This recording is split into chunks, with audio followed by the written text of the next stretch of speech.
네, 안녕하십니까. 잠언 14장 후반절 보도록 하겠습니다.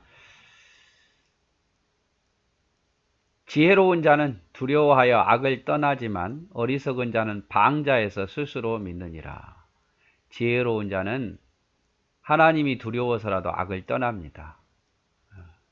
하나님을 알기 때문에. 그러나 어리석은 자는 방자해가지고 그 악을 믿어요. 그 악한 그 말이 이루어질 것이라고. 사탄의 말에 속아서 아담과 하와가 그걸 믿고 따라했던 것처럼 어리석은 자는 그 말을, 악인의 말을 믿습니다. 그러나 지혜로운 자는 두려워서 악을 떠나죠. 노하기를 속히 하는 자는 어리석은 일을 행하고 악한 계교를 꾀하는 자는 미움을 받느니라. 노하기를 속히 하는 자, 화를 잘 내는 자는 결국 어리석은 일을 행하게 돼 있고, 악한 계교를 꾀하는 자는 사람들에게 미움을 받게 돼 있어요. 그래서 악한 계교를 꾀할 때는 아무도 모를 거다라고 생각하지만 결론적으로는 그 악한 계교를 사람들이 알게 되고 미움을 받게 된다고 말이죠. 그래서 노하기를 속히 하지 말고 악한 계획을 세우지 말라 이 말이죠. 어리석은 자는 어리석음으로 기업을 삼아도 슬기로운 자는 지식으로 면류관을 삼느니라. 어리석은 자는 그 어리석음을 재산으로 여겨요. 이상하게 그 어리석음을 버려야 되는데 어리석음이 나를 지켜줄 거고 어리석음이 나를 부유케 할 거라고 어리석음을 기업으로 삼지만, 슬기로운 자는 어떻습니까? 하나님의 말씀 지혜로 면류관을 삼는다 이 말이죠. 어리석은 자는 사람을 말을 기업으로 삼아도 슬기로운 자는 하나님의 말씀을 면류관으로 삼는 거죠.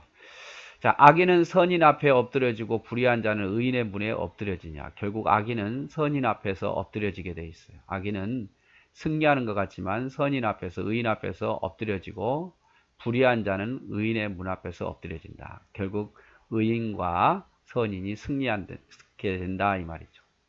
가난한 자는 이웃에게 미움을 받게 되나 부유한 자는 친구가 많으니라. 가난한 자는, 게으른 자는 이웃의 미움을 받지만 부유한 자는 부지런해서 친구가 많다 이 말이죠. 이웃을 업신여긴 자는 죄를 범하는 자요 빈곤한 자를 불쌍히 여기는 자는 복이 있느니라. 이웃을 업신여기지 말라 이 말이죠. 그래서 이웃을 업신여기는 자는 죄를 범하고 빈곤한 자를 불쌍히 여기는 자가 복이 있다. 이웃을 긍휼히 여겨야 돼요. 악을 도모하는 자는 잘못 가는 것이 아니냐. 선을 도모하는 자에게는 인자와 진리가 있느니라. 악을 도모하는 자는 잘못된 길로 가고 있는 거죠. 오히려 선을 도모하라. 선을 도모하라. 어떻게 하면 하나님을 기쁘게 할까? 어떻게 하면 내가 더 도와줄 수 있을까? 구제할 수 있을까? 선을 도모하는 자에게는 인자와 진리가 있다 이 말이죠. 모든 수고에는 이익이 있어도 입술의 말은 궁핍을 이룰 뿐이라. 모두가 수고하면 이익이 있어요. 열심히 일하면 이익이 있지만 입술의 말, 이 말은 뭐냐면 말만 하고 수고하지 않는 자는 궁핍을 이룰 뿐이다 이 말이죠. 그래서 손이 수고하고 해야지 입만 무성하고 손과 발이 수고하지 않는 자는 가난하게 된다 이 말이죠. 지혜로운 자의 재물은 그의 면류관이요. 지혜로운 자의 재물은 면류관이지만 미련한 자의 소유는 다만 미련한 것뿐이다 이 말이죠.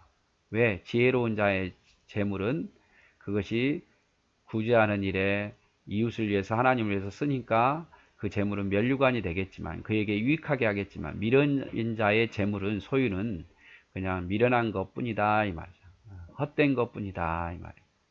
그것을 가난한 자에게도 이웃에게도 하나님에게도 쓰지 않을 거니까. 진실한 증인은 사람의 생명을 구원하여도 거짓말을 뱉는 사람은 속이느니라. 앞에하고 내용하고 비슷하죠. 진실한 증인, 증인으로 서가지고 진실한 증인은 사람의 생명을 구원해내겠지만, 참말을 해서 억울한 사람을 구원하겠지만 거짓말을 내뱉는 사람들은 모든 사람을 속이는 거죠. 그 거짓말로. 여호와를 경외하는 자에게는 견고한 의뢰가 있나니 그 자녀들에게는 피난처가 있으리라. 하나님을 경외하는 자는 하나님이 견고한 의지할 분이 있어요. 그래서 그 자녀들에게도 하나님이 피난처가 될 거다 이 말이죠. 여호와를 경외하는 자에게는 견고한 의뢰가 있나니. 여호와를 경외하는 자에게는 견고한 의뢰가 있나니. 하나님을 경고하는 자, 견고한 의뢰가 누구겠습니까? 하나님이겠죠. 그 자녀들에게도 피난처가 되리라 이 말이죠. 여호와를 경외하는 것은 생명의 셈이니 사망의 그물에서 벗어나게 아니라. 하나님을 경외하면 생명의 셈이고 사망의 그물에서 벗어난다. 그래서 여기서 26절, 27절에는 하나님을 잘 경외하는 것이 복이고 생명의 셈이고 사망에서 벗어나게 하고 자녀들의 피난처가 된단 말이에요. 꼭 잊지 맙시다. 하나님을 경외하는 것이 복이에요. 하나님을 경외하는 것이 지혜고.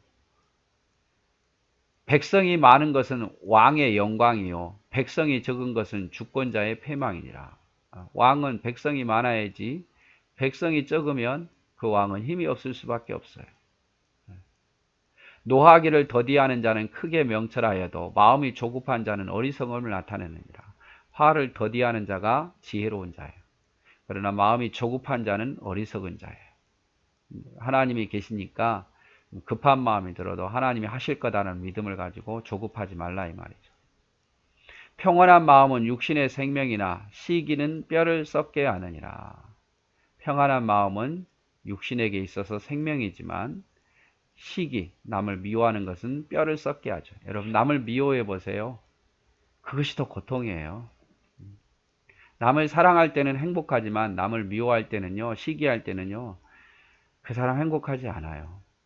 그래서 평온의 마음은 육신의 생명이 되지만 평안하지 못해서 시기하는 마음은 뼈를 썩게 하는, 뼈가 썩는다. 뼈를 깎는 아픔이라고 말하잖아요. 뼈가 썩을 때 얼마나 아프겠습니까? 그래서 여호와를 경외하는 것은 생명의 셈이니 사망의 그물에서 벗어나게 하느니라. 여호와를 경외하는 것이 생명의 셈. 자, 가난한 사람을 학대하는 자는 그를 지으신 이를 멸시하는 자요. 궁핍한 사람을 불쌍히 여기는 자는 주를 공경하는 것이다. 그래서 가난한 사람을 학대하지 말란 말이죠. 궁핍한 사람은 불쌍히 여기란 말이에요. 이것이 하나님을 경외하는 거다. 악인은 그 환난에서 엎드려져도 의인은 그 죽음에서도 소망이 있느니라. 악인은 환난 앞에서 다 엎드려져요. 결국 환난 앞에서 악인은 다 떨어져 나갑니다. 알곡과 가라지처럼 바람 불면 알곡은 그대로 있지만 죽정이는 날아가 버리잖아요. 그래서 환난 앞에서 악인은 결국 다 떨어져 나갑니다. 하지만 의인은 죽음에도 소망이 있다. 죽음 앞에서도 환난보다 더 큰 죽음 앞에서도 소망이 있고 남아있더라 이 말이죠. 지혜는 명철한 자의 마음에 머물지만, 지혜라는 것은 명철한 자의 마음에 항상 맞물러 있지만 미련한 자의 속에 있는 것은 나타나느니라. 그래서 미련한 자는 그것을 다 드러낸다 이 말이죠. 그래서 명철한 자는 이 안에 딱 담고 있는 거죠. 근데 미련한 자는 그걸 다 내뱉어 버려요. 공의는 나라를 영화롭게 하고 죄는 백성을 욕되게 하느니라. 공의로움은 나라를 영화롭게 하지만 죄라는 것은 백성을 망하게 하는 거예요. 슬기롭게 행하는 신하는 왕에게 은총을 입고 욕을 끼치는 신하는 그의 진노를 담당하니라. 그래서 지혜로운 신하는 왕에게 사랑받지만 욕을 끼치는 신하는 왕에게 심판을 당한다 이 말이죠. 가난한 사람을 억압하는 것은 그를 지으신 분을 모욕하는 것이지만 궁핍한 사람에게 은혜를 베푸는 것은 그를 지으신 분을 공경하는 것이다. 가난하고 궁핍한 자를 외면하지 말아야겠죠. 악인은 그 환난에서 엎드려지지만 의인은 그의 죽음에서도 소망이 있느니라. 그래서 우리는 의인의 길을 걸어가는 거죠. 이 믿고 의인은 죽음 앞에서도 소망이 있어요. 죽음 앞에서도. 우리 믿음의 선배들이 그러했고. 그래서 오늘 잠언 후반절 같이 보았습니다.